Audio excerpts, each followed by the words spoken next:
আসন্ন আইসিসি টি-20 বিশ্বকাপ 2026 সামনে রেখে 4 সম্ভাব্য সেমিফাইনালিস্ট দলের নাম জানালেন আফগানিস্তানের অধিনায়ক রশিদ খান। তার এই ভবিষ্যদ্বাণী ইতোমধ্যেই ক্রিকেট বিশ্বে ব্যাপক আলোচনা তৈরি করেছে, বিশেষ করে অস্ট্রেলিয়াকে তালিকার বাইরে রাখার কারণে।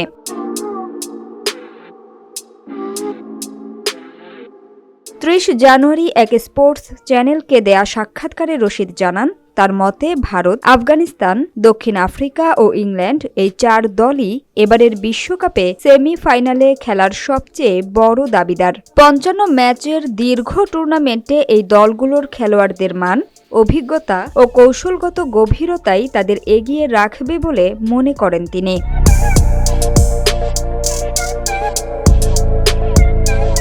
রশিদ বলেন, ডিফেন্ডিং চ্যাম্পিয়ন ভারত নিজেদের মাঠে খেলবে এবং অধিনায়ক সূর্যকুমার যাদবের নেতৃত্বে তারা স্বাভাবিকভাবেই ফেভারিট। একই সঙ্গে নিজের দল আফগানিস্তান নিয়েও আত্মবিশ্বাসী রশিদ। তার মতে, সাম্প্রতিক বছরগুলোতে আফগানিস্তান প্রমাণ করেছে যে তারা বড় দলের বিপক্ষে জিততে জানে এবং চাপের ম্যাচেও লড়াই করতে পারে।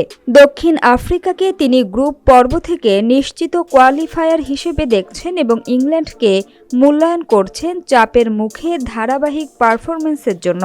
তবে সবচেয়ে বেশি নজর কেড়েছে অস্ট্রেলিয়ার অনুপস্থিতি। অনেকের মতে এটি 2024 বিশ্বকাপে অস্ট্রেলিয়ান অধিনায়ক প্যাট কামিন্সের এক মন্তব্যের প্রতিক্রিয়াই হতে পারে।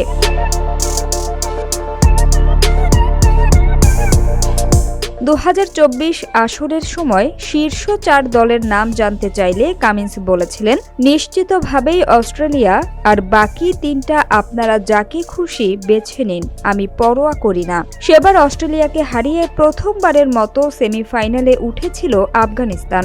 রশিদ অবশ্য বিষয়টিকে হালকাভাবেই দেখছেন। তিনি জানান, অতীতের স্মৃতি নয় বরং বর্তমান প্রতিযোগিতাই এখন তার দলের মূল ফোকাস। তার ভাষায়, বর্তমান টি-20 ক্রিকেটে যে কোনো দল যে কোনো কন্ডিশনে জিততে পারে।